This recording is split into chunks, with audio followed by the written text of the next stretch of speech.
Bismillahirrahmanirrahim. Assalamualaikum warahmatullahi wabarakatuh. Kami dari kelompok 10 dan saya Kisti Kamila dan teman saya Nasyura akan menceritakan tentang kisah dakwah awal Nabi Muhammad ketika berada di Mekah. Nah, jadi Nabi Muhammad ketika dakwah di Mekah itu melalui dua fase. Yang pertama, dakwah secara sembunyi-sembunyi, dan yang kedua, dakwah secara terang-terangan. Dan dakwah secara sembunyi-sembunyi akan diceritakan oleh Nasyura. Dakwah Nabi Muhammad SAW pada periode Mekah adalah fase awal misi kenabian beliau sebelum hijrah ke Madinah. Periode ini dimulai tahun 610 Masehi ketika Nabi Muhammad menerima wahyu pertama dari Allah melalui malaikat Jibril di Gua Hira. Pada awal kenabian di Mekah, Nabi berdakwah secara sembunyi-sembunyi yang berlangsung selama 3 tahun. Pada fase awal, Nabi fokus pada penyebaran ajaran Islam secara terbatas kepada orang-orang terdekat seperti keluarga dan sahabat karib.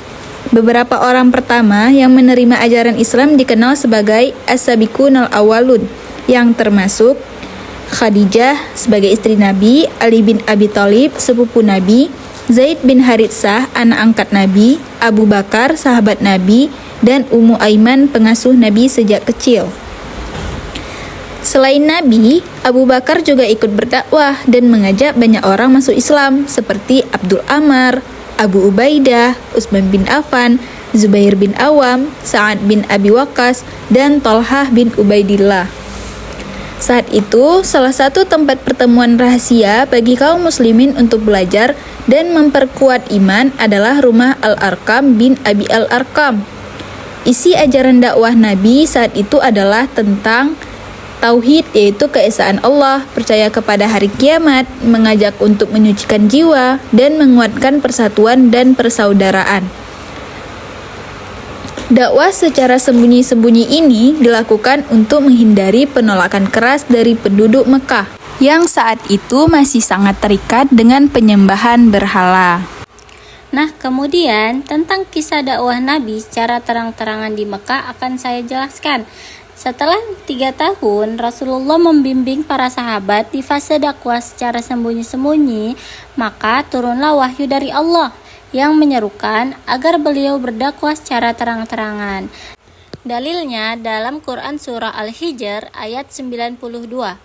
Bismillahirrahmanirrahim. Fasda' bima tu'mar wa a'rid 'anil musyrikin, yang artinya, maka sampaikanlah Muhammad secara terang-terangan segala apa yang diperintahkan kepadamu dan berpalinglah dari orang yang musyrik. Nah, setelah turun perintah ini, Rasulullah pun segera melaksanakannya. Beliau menyambut firman Allah tersebut dengan menaiki bukit Safa lalu berseru, "Wahai Bani Fir, wahai Bani Adi," sehingga mereka pun mendekati beliau.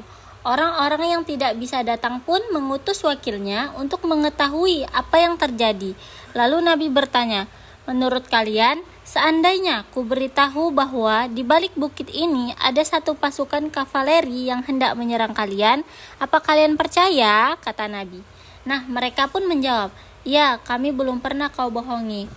Lalu Rasulullah bersabda, "Ketahuilah, sesungguhnya aku adalah pemberi peringatan kepada kalian tentang siksa yang pedih."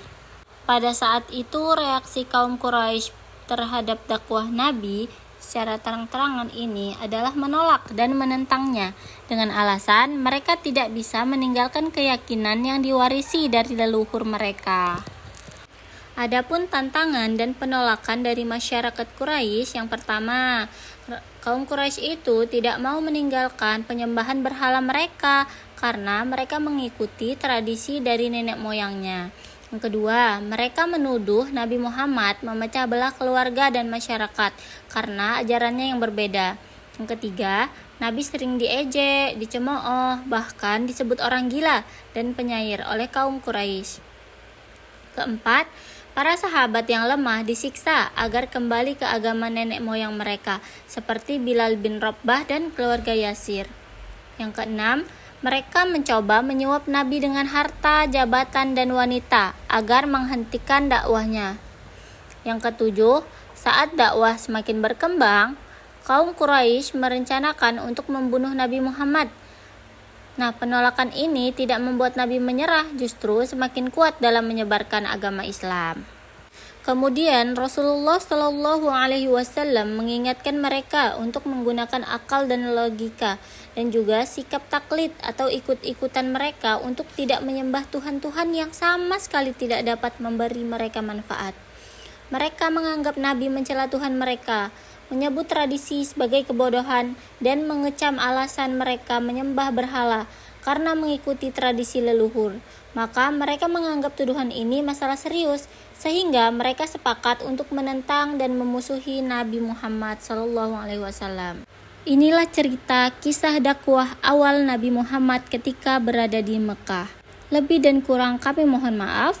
Akhirul kalam. Assalamualaikum warahmatullahi wabarakatuh.